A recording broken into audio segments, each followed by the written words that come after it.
തൃശൂർ കോർപ്പറേഷന്റെ ചരിത്രത്തിലെ ഏറ്റവും ഭാഗ്യവാനായ മേയർ 2020 കോൺഗ്രസിനെ ചതച്ച LDFിന്റെ കൈപിടിച്ച മേയർ കസേരയിൽ അമർന്നിരുന്ന അതേ MK വർഗീസ് 5 വർഷം തികച്ച അധികാരം ആസ്വദിച്ച ശേഷം ഇന്നിതാ കസേര ഒഴിഞ്ഞപാടെ പുതിയൊരു പല്ലവി പാടുകയാണ്. തനിക്ക് പണ്ടേ ഇഷ്ടം കോൺഗ്രസിനോടായിരുന്നു. ആഹാ, എന്തൊരു സ്നേഹം! പിന്നെ എന്തിനയാൾ കോൺഗ്രസിനെ ചതിച്ചു എന്ന് ചോദിച്ചാൽ ഉത്തരമേ ഇല്ല. ടിക്കറ്റ് നൽകാതിരുന്നപ്പോൾ വിമതനായിട്ട് മത്സരിച്ച പാർട്ടിയെ തോൽപ്പിച്ച് നാണം കെടുത്തി CPMന് ഭരണം അടിയറവ് വെച്ച ആളാണ് ഈ പറഞ്ഞ നേതാവ്. അന്ന് ഇടതുപക്ഷത്തിന്റെ കണ്ണിലുണ്ണിയായിരുന്നു വർഗീസ്. CPMന്റെ ഒരൊറ്റ വോട്ടിന്റെ ഫലത്തിൽ മാത്രം മേയറായ ആള് കാലാവധി പകുതിയായപ്പോൾ മാറാൻ ആവശ്യപ്പെട്ട CPM നേതൃത്വത്തെ വെല്ലുവിളിച്ചുകൊണ്ട് കസേരയിൽ അള്ളിപ്പിടിച്ചിരുന്നത് കണ്ടതാണ്. മേയർ പദവിയിൽ ഇരുന്നപ്പോൾ സുരേഷ് ഗോപിയെ പുകഴ്ത്തുവാനും അദ്ദേഹത്തിനൊപ്പം കേക്ക് മുറിക്കാനും വർഗീസിന് യാതൊരു മടിയും ഉളുപ്പും ഉണ്ടായിരുന്നതേയില്ല. പിണറായി വിജയനെ വാനോളം പുകഴ്ത്തിയ നാവ് കൊണ്ട് തന്നെ BJP MPയും വാഴ്ത്തിപ്പാടി.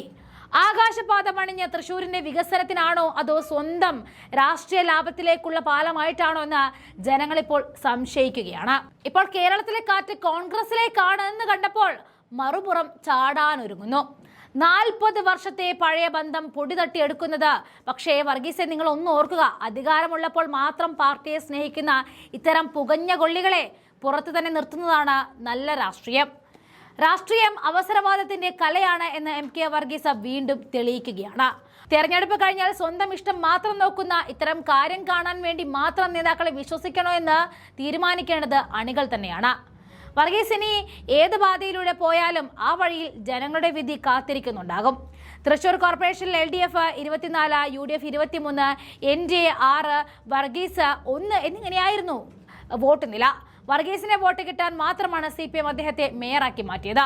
അന്ന് കോൺഗ്രസിനെ ചതിക്കുകയും ഇന്ന് തിരിച്ചു വരണമെന്ന് പറയുന്നത് വർഗീസ് എന്നല്ല, ഏതൊരു രാഷ്ട്രീയക്കാരനും ചേർന്ന നിലപാടേയല്ല. ഒരിക്കൽ ചതിച്ച ആളെ തിരിച്ചെടുക്കാതിരിക്കുന്നതാണ് കോൺഗ്രസിന് നല്ലത്. 2025 ഡിസംബറിൽ തൃശൂർ കോർപ്പറേഷനിൽ ഭരണം മാറിയിരുന്നു. UDFിലെ ഡോക്ടർ നിജി ജസ്റ്റിൻ പുതിയ മേയറായിട്ട് തെരഞ്ഞെടുക്കപ്പെട്ടു. 10 വർഷത്തിന് ശേഷമാണ് തൃശൂരിൽ UDF ഭരണം തിരിച്ചുപിടിക്കുന്നത്. മേയർ സ്ഥാനം ഒഴിഞ്ഞതോടെ LDFുമായുള്ള കരാർ അവസാനിച്ചു എന്ന് വർഗീസ് പരസ്യമായിട്ട് പ്രഖ്യാപിച്ചു. ഉടമ്പടി പ്രകാരം ബന്ധം അവസാനിച്ചു എന്ന അദ്ദേഹത്തിന്റെ പ്രസ്താവന ഇടതുപക്ഷത്തെ ഞെട്ടിച്ചു കളഞ്ഞു.